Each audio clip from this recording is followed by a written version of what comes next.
할렐루야. 귀한 수요 목자 모임에 오신 여러분을 주님의 이름으로 환영합니다. 오늘도 귀한 말씀의 은혜와 하나님께서 부어주시는 큰 은혜 우리가 사모하며 나아갈 때 주실 줄로 믿습니다. 우리 함께 먼저 찬양으로 하나님께 영광 올려드리겠습니다.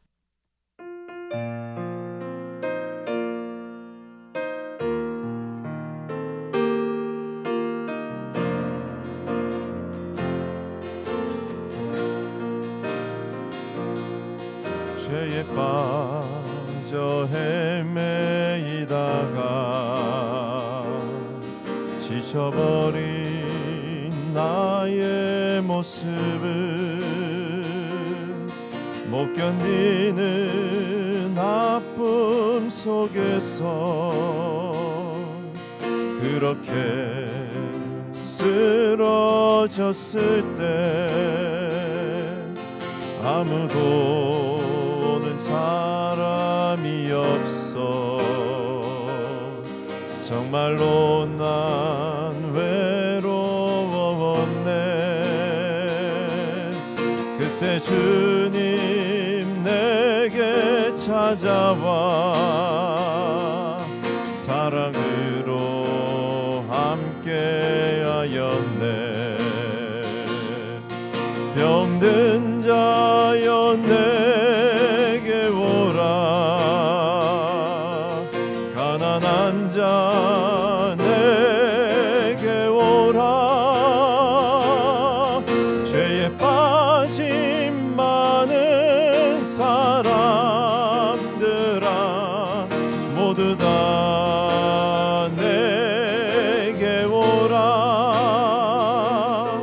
수많은 사람 중에서 주님이 날 부르실 때에 설레이는 나의 마음은 그렇게 기쁠 수 없네.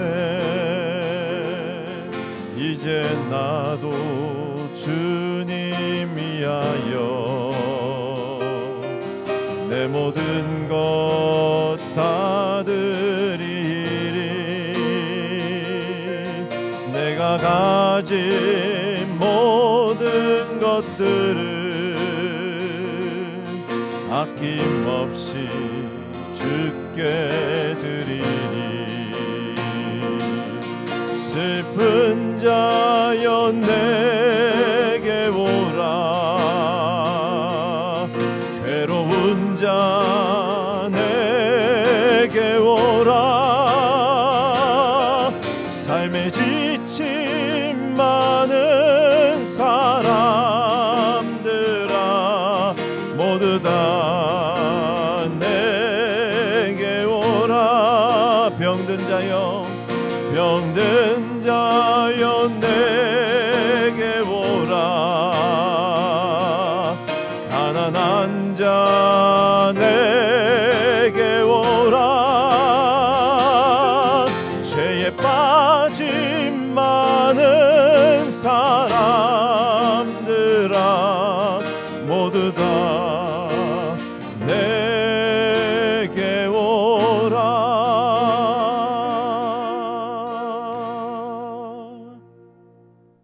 하나님 은혜와 사랑을 진심으로 감사드립니다. 우리의 목자 되시어서 어려운 상황 속에서도 우리를 불러주시고 인도하여 주시니 진심으로 감사드립니다. 하나님께서 특별히 사랑하여 주셔서 저희 몸된 교회를 코로나의 어려움 가운데도 든든히 세워주시고 붙들어 주심을 감사합니다. 하나님, 지난 주간에 정말 온라인 제자 훈련을 많은 사람들의 참여 속에서 하나님의 풍성한 은혜 가운데 진행할 수 있도록 인도하여 주시니 감사합니다. 하나님, 12주간의 모든 여정 가운데 함께하여 주시고 참여한 모든 심령들이 성령 충만함으로 하나님 주시는 말씀으로 우리 영육간의 강건함을 얻는 축복된 귀한 시간 되어줄 수 있도록 인도하여 주옵소서. 하나님, 이를 위하여 서로 약물이 안에서 교구 안에서 서로 격려하며 하나님 끝까지 완주할 수 있도록 하나님 중보하며 나아갈 수 있도록 역사하여 주시니 감사합니다. 하나님 코로나 위기 가운데 한 영혼도 정말 소외된 영혼이 없도록 하나님이 붙들어 주시기를 기도합니다. 코로나의 어둠 속에서 유리방황하는 영혼이 없도록 하나님 역사하여 주시기를 기도합니다. 혹시 하나님 우리 양무리 가운데 질병으로 하나님 여러 가지 궁핍함으로 말미암아 어려운 양이 있습니까? 하나님 한 사람 한 사람 붙들어 주시고 하나님 목자로서 그들을 케어하며 그들을 위하여 기도하며 힘쓰며 나아갈 수 있도록 인도하여 주시옵소서. 이 시간에도 하나님 우리 박성근 담임 목사님 귀한 말씀 주실 텐데 하나님 그 말씀으로 우리 심령을 충만하게 채우게 하여 주시고 그 힘과 능력으로 하나님의 귀한 사역 감당하는 우리 모든 목자들 되어줄 수 있도록 함께하여 주시옵소서. 감사하며 우리 구주 예수 그리스도의 이름으로 기도드리옵나이다. 아멘.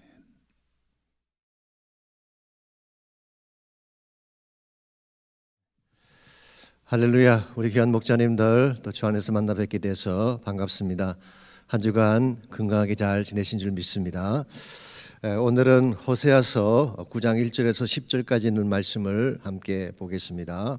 여러분 성경 가지고 계시면 펴셔서 함께 마음으로 읽어주시면 좋겠습니다.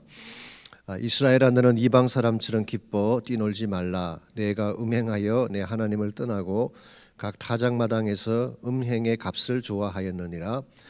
타작마당이나 술틀이 그들을 기르지 못할 것이며 새 포도주도 떨어질 것이요 그들은 여호와의 땅에 거주하지 못하며 에브라임은 애굽으로 다시 가고 아수르에서 더러운 것을 먹을 것이니라.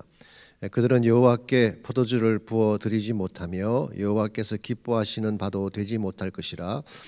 그들의 재물은 애국하는 자의 떡과 같아서 그것을 먹는 자는 더러워지나니 그들의 떡은 자기의 먹기에만 소용될 뿐이라. 여호와의 집에 드릴 것이 아님이니라. 너희는 명절날에 날과 여호와의 절기의 날에 무엇을 하겠느냐? 보라 그들이 멸망을 피하여 갈지라도 애굽은 그들을 모으고 노업은 그들을 장사하리니 그들의 얻는 귀한 것이나 찔레가 덮을 것이요 그들의 장막 안에는 가시덩굴이 퍼지리라. 형벌의 날이 이르렀고 보응의 날이 온 것을 이스라엘이 알지라. 선지자가 어리석었고 신에 감동하는 자가 미쳤나니 이는 내 죄악이 많고 내 원한이 큼이니라. 에브라임은 나의 하나님과 함께한 파수꾼이며 선지자는 모든 길에 친 새 굽는 자의 거물과 같고 그의 하나님의 전에는 원한이 있도다. 그들은 기브아의 시대와 같이 심히 부패한지라.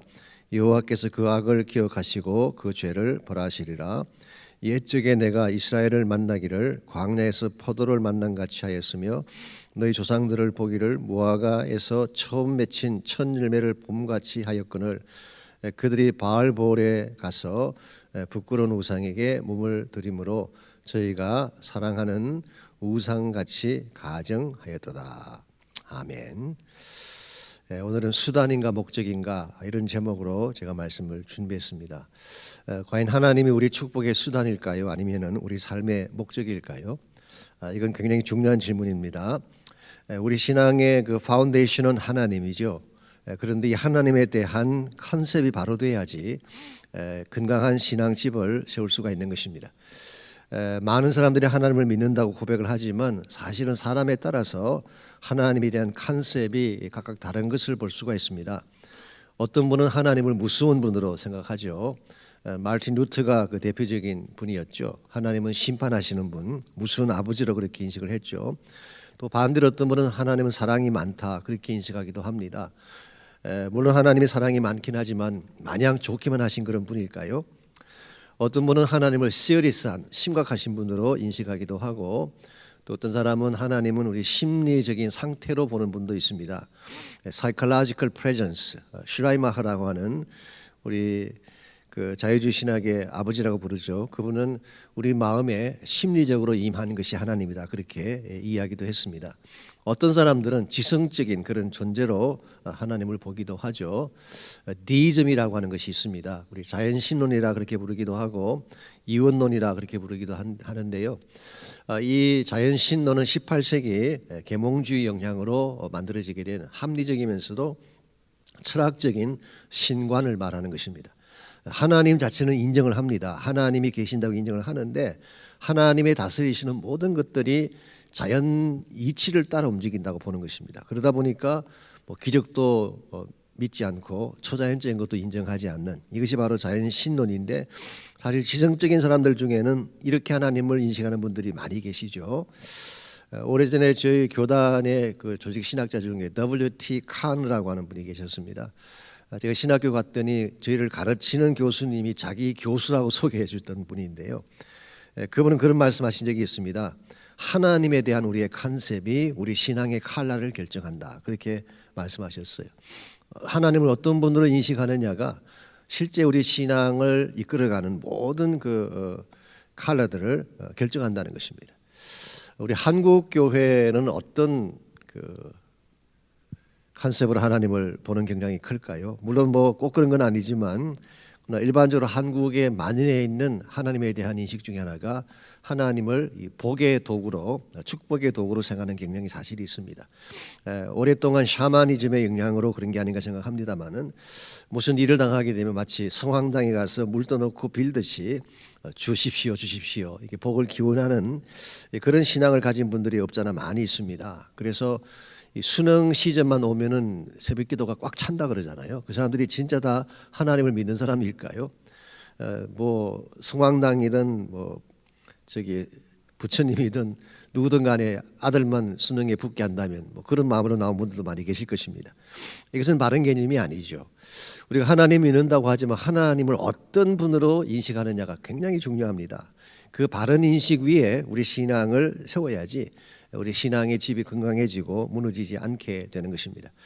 사실 지금 우리가 공부하고 있는 이 호세아서에 나오는 이스라엘 백성의 문제가 여기 있습니다. 하나님을 믿지 않는 건 아닙니다. 하나님을 완전히 떠난 것도 아닙니다. 그런데 하나님을 잘못된 개념으로 그들이 인식하고 하나님을 잘못 섬긴 것입니다. 그래서 본문의 주제를 보시면 하나님은 우리의 반석이요 삶의 목적이기 때문에 그분 위에 인생을 세워야 흔들림 없이 살 수 있다, 그렇게 제가 정했습니다. 자, 본문으로 들어가셔서 1번 문제. 오늘 본문은 이스라엘의 포로됨과 붕괴에 대한 말씀이다. 1절을 읽고 그들이 갖고 있던 잘못된 신관에 대해서 정리해 보라 그랬습니다.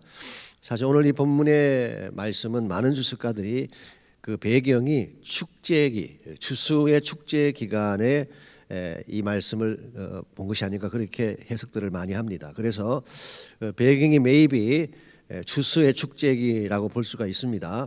그런데 1절 말씀 보시면 이스라엘아 너는 이방 사람처럼 기뻐 뛰놀지 말라.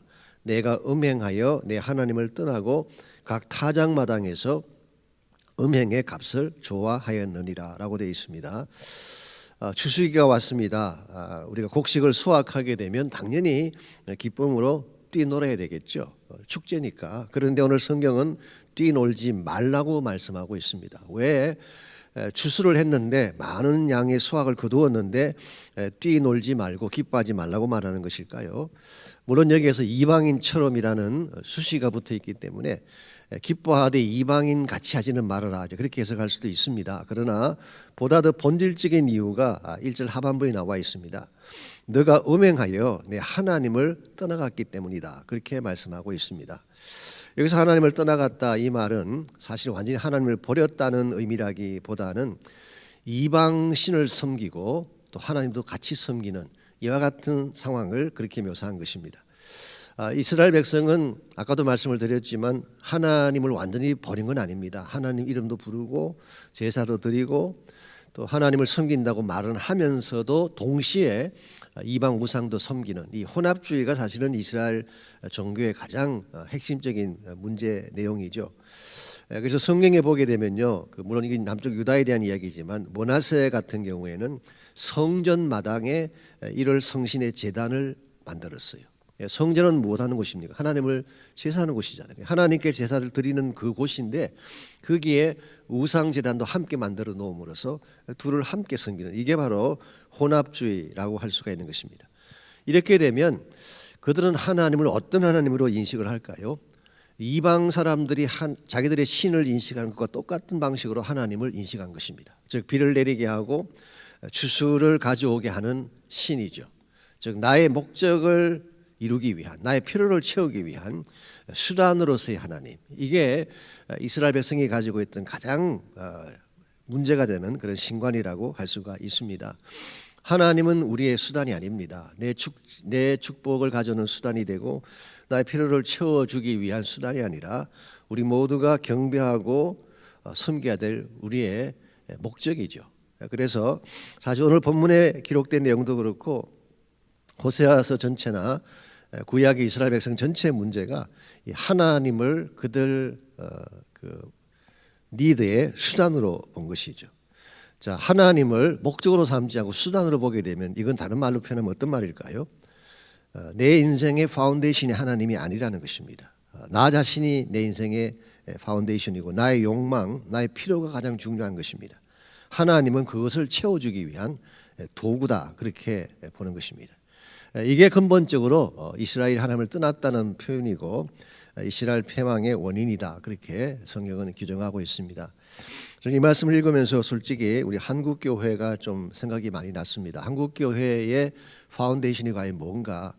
물론 말로는 다 하나님이라고 하죠. 하나님을 섬기는 믿음 위에 세워졌다고 하지만 실제 내용을 보게 되면 이 교회가 과연 하나님의 믿음 위에 서 있는지 아니면 다른 것에 서 있는지 조금 혼란스러울 때가 있습니다.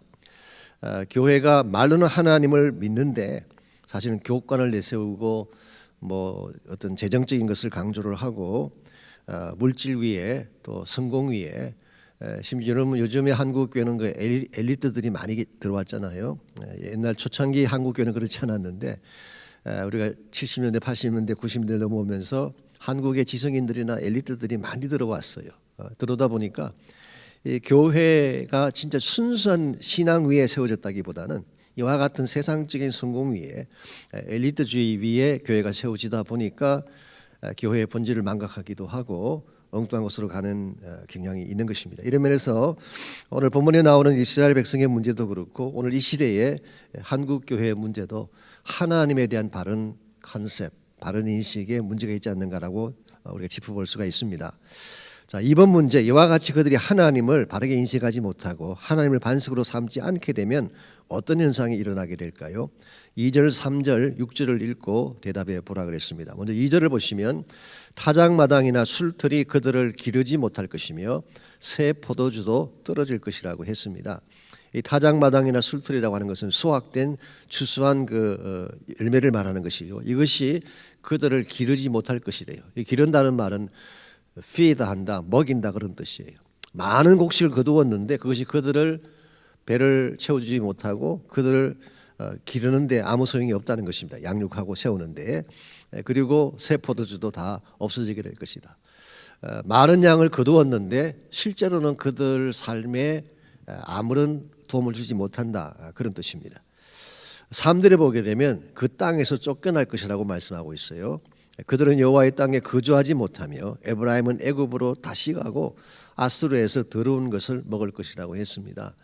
역사적으로 보게 되면 그 아수르의 침략이 가까웠을 때에 이스라엘 백성들 가운데에 나라가 망할 것을 염려하고 이집트로 간 사람들이 많았다고 합니다. 자, 애굽으로 피신하면 아수르의 공격을 피할 수 있지 않을까 해서 애굽으로 내려갔는데 실제로 애굽으로 내려간 사람들은 다 죽임을 당했다고 합니다. 그래서 애굽으로 가도 길이 없고 그냥 있으면 아수르에 잡혀가서 더러운 음식을 먹게 되는, 그래서 그들의 삶의 근본 터전 자체를 잃어버리게 되는, 이게 하나님을 떠났을 때 일어날 현상. 세 번째로 6절을 보시게 되면 보라 그들이 멸망을 피하여 갈지라도 애굽은 그들을 모으고 노본 그들을 장사하리니 그들의 은은 귀한 것이나 찔레가 덮일 것이요 그들의 장막 안에는 가시등불이 퍼지리라. 은은 보석이죠. 은은 귀한 보배입니다. 그런데 그게 찔레가 덮인대요. 이것은 가치가 없어진다, 그런 뜻입니다. 그들의 장막이 가시등불로 꽉 차게 된다. 이 폐허가 된다는 것입니다. 결국 그동안 그들이 자랑했던 모든 물질이랄지 소산이랄지 보화랄지 이런 모든 것들은 다 소용이 없게 되고 그들이 포로로 끌려가 버리고 남겨진 그들의 집은 가시등불로 가득 찬 황폐한 땅이 되어지는, 이게 바로 하나님을 반석으로 삼지 않고 하나님을 잘못 인식했을 때 주어질 결과라고 할 수가 있습니다. 그래서 사실 하나님이 떠나가면 다 떠나는 것입니다.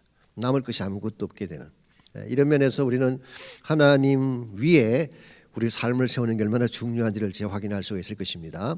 세 번째 문제, 그들이 가져온 포도주와 떡을 여호와의 집에 드릴 수 없다고 했다. 4절에 이렇게 나와 있습니다. 이유가 무엇인가 라고 물었습니다. 4절 보시면은 그들은 여호와께 포도주를 부어 드리지 못하며 여호와께서 기뻐하시는 바도 되지 못할 것이다. 그들의 재물은 애곡하는 자의 떡과 같아서 그것을 먹는 자는 더러워지나니 그들의 떡은 자기의 먹기에만 소용될 뿐이라 여호와의 집에 드릴 것이 아니라고 했습니다. 여기 여호와께 포도주를 부어 드린다고 했죠. 더 정확하게 말하면은 wine offering, 이 포도주를 붓는 제사를 말하는 것입니다. 성경에 보게 되면 전제라는 것이 있습니다. 제물 위에 포도주를 붓는 제사 있죠. 이건 못한다는 것입니다. 그리고 떡이라고 번역을 했는데요. 사실 영어 성경에 보게 되면 떡이라고 되어 있지 않습니다. 있지 않고 sacrifice라고 되어 있어요. 그래서 제물이라고 번역하는 것이 더 옳을지 모르겠어요. 한국식 개념으로는 제사상에 올라가는 떡을 생각하니까 떡이 맞는지 모르지만 떡을 포함해서 제물로 드려지는 모든 sacrifice, 그것을 의미하는 것입니다. 자, 하나님께서 포도주도 부어줄 수가 없고 떡도 받지 않겠다. 여호와께 그것은 드려지지 못할 것이다. 하나님이 그것을 기뻐하지 않기 때문이라고 말씀하고 있습니다. 자, 왜 하나님께서 이와 같은 재물을 기뻐하지 않고 너희들이 먹을지언정 나에게는 가져오지 말라 그렇게 말씀을 하고 있는 것일까요? 한마디로 말하면은 1절을 다시 보시면 아시지만 음행의 값으로 얻은 수확이기 때문에 그렇습니다. 그들이 하나님 앞에 범죄하고 하나님을 떠나서 우상을 섬기는 가운데 얻게 된 소산, 얻게 된 재물, 이거 하나님 받지 않겠다는 것입니다. 이거 쉽게 말하면은 거룩한 재물이 아니다 그런 뜻입니다. 하나님께서 우리의 재물을 받죠. 우리의 제사를 받고 우리가 드리는 예물을 받으시는데요. 하나님이 뭐 진짜 물질이 부족하고 우리 것 받지 않으면 뭐 사셔서 받으실까요? 그거 아니잖아요. 사실은 우리가 드리는 것을 통해서 하나님이 영광을 받으시는 이유는 우리가 순수한 예물을 하나님께 드리고 순전한 믿음을 올려드릴 때 그걸 기뻐하시기 위함이지 하나님의 니들을 채우기 위해서 제물 드리는 거 아닙니다. 그래서 저희들이 예배도 그렇고 뭐 헌금도 그렇고 다 마찬가지인데요. 내가 이거 하나님께 적선하듯이 드린다. 이거 굉장히 잘못된 자세이죠. 물론 그런 분은 안 계시겠지만 네, 가끔은 그럴 수도 있습니다. 뭐 교회가 필요하니까 뭐가 필요하니까 드린다 그러는데 그것보다 더 좋은 자세는 진짜 하나님을 사랑하고 경외하기 때문에 하나님의 은혜에 대한 감격으로 드릴 때 그게 진짜 좋은 예물이 되는 것입니다. 그래서 하나님은 이스라엘 백성이 아무리 많은 포도주를 가져오고 양식을 가져오고 그래서 좋은 sacrifice라고 가져오지만 나는 받지 않겠다는 것입니다. 하나님은 거룩한 예물을 원하시기 때문에. 4번 문제 보시면 그들은 선지자가 전한 말씀을 어떻게 취급했는가 7절을 읽고 하나님 말씀에 대한 그들의 태도를 정리해 보라 그랬습니다. 7절에 보시면 형벌의 날이 이르렀고 보응의 날이 온 것을 이스라엘이 알지라 선지자가 어리석었고 신에 감동하는 자가 미쳤나니 그랬어요. 여기 선지자가 어리석고 신에 감동된 자가 미쳤다. 신에 감동되었다는 것은 선지자라는 말과 똑같은 말입니다. 즉 성령에 감동된 자가 선지자가 되죠. 자, 이들은 예언자들이 어리석다, 미쳤다 그렇게 보고 있습니다. 물론 여기에 대한 해석을 다르게 하는 분들도 있습니다. 실제로 이스라엘의 예언자들이나 선지자들이 어리석고 미쳤다고 해석하는 해석이 있긴 해요. 쉽게 표현하면은 false prophet이죠. 거짓 선지자들을 의미하는 것이다 그렇게 보기도 하지만 그러나 전체 문맥을 보게 되면 그런 뜻은 아닌 것 같습니다. 오히려 이스라엘 백성들이 선지자들을 그렇게 취급한 거예요. 선지자들이 와서 하나님의 말씀을 선포하고 예언의 말씀을 전하고 그들의 운명에 대해서 이야기를 하면 너희들이 어리석다 미친 말을 한다 그렇게 본 사실을 말하는 것입니다. 이게 우리 공동 번역에도 그렇게 번역이 돼 있고 문맥도 아마 이것이 더 맞는 것 같습니다. 하나님께서는 항상 그 이스라엘 백성에게 선지자를 보내서 말씀을 선포케 하셨어요. 그 말씀을 들어야지 그들이 바른 길로 돌아올 수 있기 때문에 그래서 경고의 말씀을 전하기도 하고 책망의 말씀을 하기도 하고 또 회개를 촉구하는 말씀을 전했는데 이와 같은 하나님 말씀을 그들은 우습게 여기고 미친 사람의 이야기를 여기고 리젝트한 것입니다. 이게 이스라엘이 망했던 또 하나의 이유라고 그렇게 표현할 수가 있겠습니다. 그래서 참고로 17절을 좀 보시면요, 그들이 듣지 아니하므로 내 하나님이 그들을 버리시니라고 했어요. 그러므로 오늘 7절과 17절을 연결해 보게 되면 결국 그들은 하나님 말씀을 리젝트한 그 사실을 알 수가 있습니다. 우리가 하나님을 바르게 섬기는 데 있어서는 예물도 바른 것을 드려야 되지만 말씀을 받아들이는 자세도 굉장히 중요합니다. 말씀을 리젝트하면 절대로 하나님을 섬길 수가 없습니다. 마지막 5분 문제, 하나님은 이스라엘을 어떤 존재로 보았는가? 10절을 읽고 원래의 모습을 회복하려면 무엇이 필요할까라고 물었습니다. 10절을 보시면 옛적에 내가 이스라엘을 만나기를 광야에서 포도를 만난 같이 하였으며 너희 조상들을 보기를 포도나무에서 처음 맺힌 첫 열매를 봄같이 하였거늘 그들이 바알보올에 가서 부끄러운 우상에게 몸을 들이므로 저희가 사랑하는 우상같이 가정하여졌다고 그렇게 표현하고 있습니다. 옛적이라는 표현이 나오죠. 여기 옛적이 얼마나 오랜 옛적을 말할까요? 오늘 본문에 조상들이라는 표현이 나온 걸 보면 maybe 우리 히브리 민족의 조상들 아브라함이나 이삭이나 야곱을 지칭한다고 볼 수도 있습니다. 그래서 하나님께서 아브라함을 보았을 때, 이삭을 보았을 때, 야곱을 보았을 때 광야에서 포도를 만나는 것처럼 기뻐했고 무화과 나무의 첫 열매를 보는 것처럼 기뻐했다. 그렇게 해석할 수가 있죠. 물론 그것도 가능한 해석이긴 한데요. 그것보다는 지금 이것이 민족적인 차원의 이스라엘을 의미하는 것이기 때문에 아마 하나님이 처음 이스라엘 민족을 세우실 때라고 보는 것이 옳을지 모르겠어요. 그래서 하나님이 처음 이스라엘을 선택하시고 이스라엘을 하나님의 백성으로 세우실 때 어떤 느낌을 가졌냐고 하면은 마치 광야에서 포도를 만나는 것처럼, 이 광야는 척박한 땅이고 물이 없는 것인데 포도는 싱싱하고 우리 목을 시원케 해주는 그런 역할을 하지 않겠습니까? 그러니까 정말 프레시한 포도를 만나는 것 같은 그런 기쁨이 하나님에게 있었어요.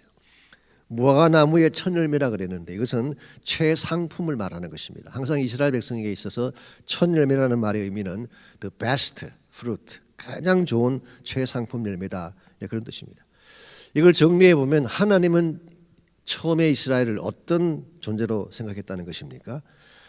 마음을 시원케 해줄 기쁨의 대상, 그리고 최상품, 가장 존귀하고 가장 아름다운 대상으로 본 것입니다. 이와 같은 것을 저는 하나님의 이스라엘을 향한 첫사랑이다, 그렇게 표현하고 싶습니다. 정말 하나님이 이런 순수한 사랑을 가지고 이스라엘을 대했고 그렇게 그들을 선택하셔서 자기 백성으로 삼고 같이 가기를 원했는데 그들은 어떻게 했다는 것입니까?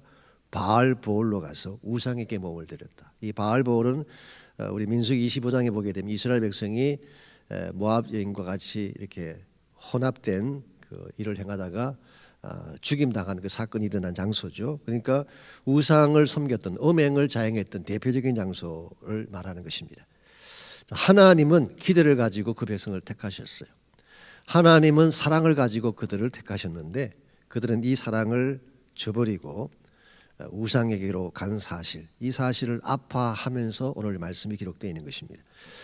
사실 하나님은 여러분과 저를 대하실 때도 동일하게 대해 주셨죠. 가장 존귀한 존재로, 가장 귀한 그런 존재로 우리를 택해 주시고 사랑해 주셨는데 우리는 그 사랑을 저버릴 때가 있죠. 하나님을 버리고 세상을 향해 나갈 때가 있습니다. 여기에 하나님의 아픔이 있는 것입니다. 이와 같이 사랑 때문에 아파하시는 그 하나님에게 우리가 다시 사랑을 가지고 돌아가지 아니하면은 관계가 회복될 수가 없는 것입니다. 그래서 진짜 하나님을 내 인생의 주인으로 삼고 바르게 섬기기를 원한다면 상실했던 첫사랑을 다시 회복하고 하나님 품으로 돌아가는 것, 이게 굉장히 중요한 것입니다. 그래서 6번 문제 보시면 지금까지 한 내용을 총 정리를 했습니다. 하나님은 축복의 수단이 아니라 삶의 목적이다. 건강한 믿음 위에 인생을 세우려면 무엇이 필요할까? 세 가지를 말씀드렸습니다. 첫째는 거룩한 드림이 있어야 됩니다.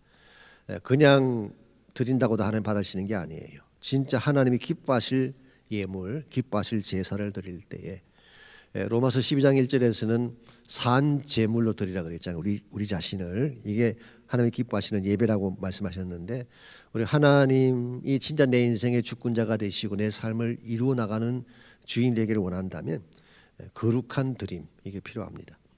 두 번째는 말씀의 수용, 하나님이 뭐라고 말씀하시는 걸 받아들일 수 있어야지 하나님이 내 인생의 하나님이 되시는 것입니다. 마지막 세 번째로 사랑의 회복이 필요하죠. 하나님은 가장 이 문제를 소중하게 여기십니다. 사랑을 회복하는 것을. 그래서 혹시 깨어지고 단절되었던 사랑의 관계가 있다면 다시 하나님께로 돌아가서 사랑을 회복할 때에 하나님이 진실 우리 하나님이 되시고 우리 인생이 견고하게 세워지게 되는 것입니다. 그래서 제가 이러한 내용으로 제가 말씀을 준비하려고 합니다. 우리가 적용과 나눈 문제 보시기 바랍니다. 적용과 나눈 문제 1번 문제, 하나님에 대한 개념이 신앙의 색깔을 결정한다고 했다. W.T. 카너 박사가 한 이야기를 옮겼습니다. 당신은 하나님을 어떤 분으로 인식하고 있는가, 왜 그렇게 인식하는지 나누어 보라라고 했습니다. 여러분, 하나님을 어떤 분으로 인식을 하시나요? 뜨거운 분, 차가운 분, 아니면 심각하신 분? 하나님을 어떻게 인식하냐에 따라서 여러분의 신앙의 내용도 그렇게 변하는 것입니다. 뜨거운 하나님으로 인식하는 분들은 당연히 신앙생활이 뜨겁죠.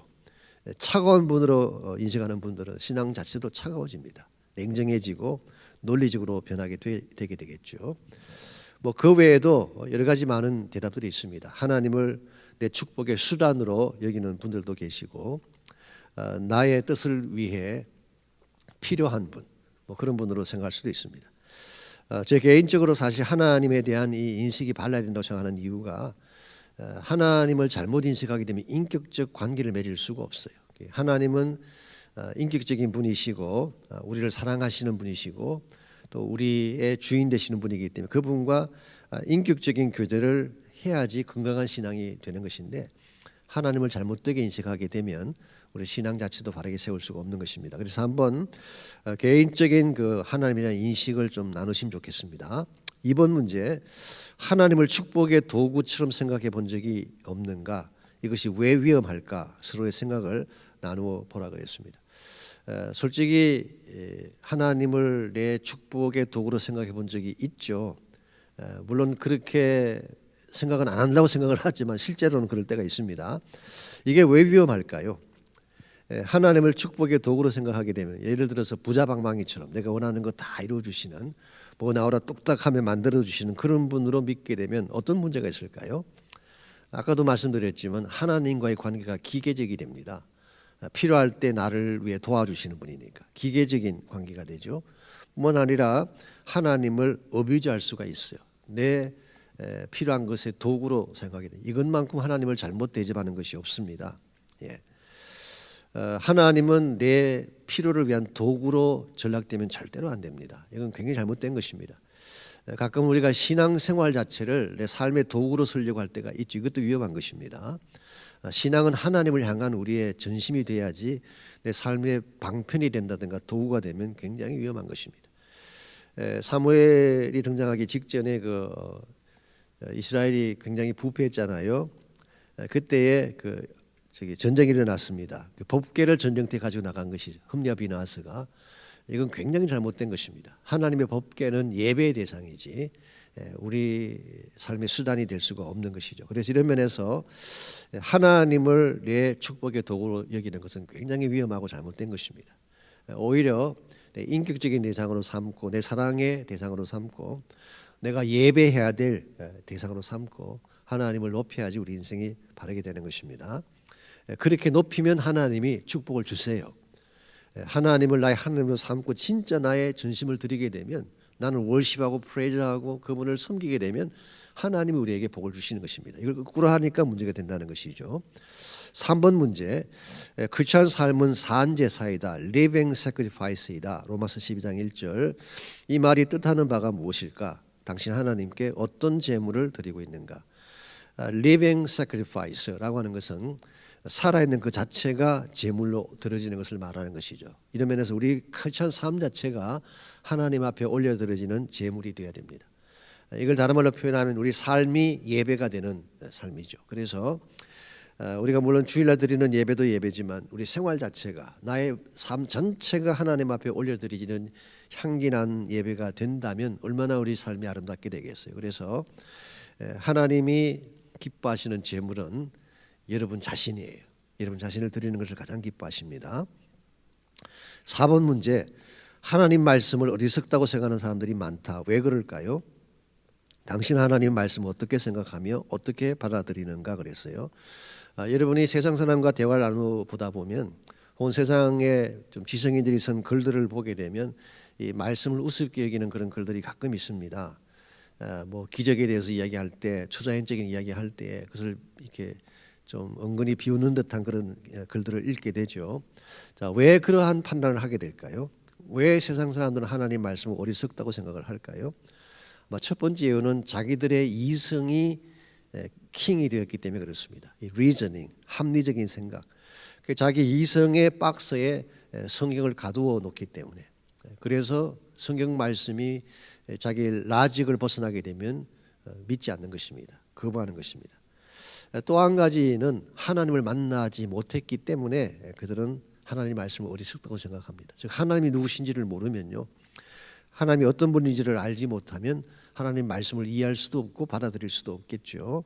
이런 측면에서 우리가 하나님을 바로 만나고 관계가 깊어지게 되고 내 이성을 초월한 것이 하나님이라는 것을 알게 되면 성경의 초월성, 초자연성을 인정할 수가 있게 됩니다. 그래서 성령은 성령의 감동으로 된 말씀이기 때문에 하나님의 입김이에요. 그러니까 당연히 영적인 것이고 초월적인 것이고 우리의 논리를 넘어선 일들이 많이 기록되어 있죠. 이걸 인정하는 것이 굉장히 중요한데, 그러나 아무리 설명해도 하나님 만날 때까지는 안 됩니다. 하나님을 만나야 되는 것입니다.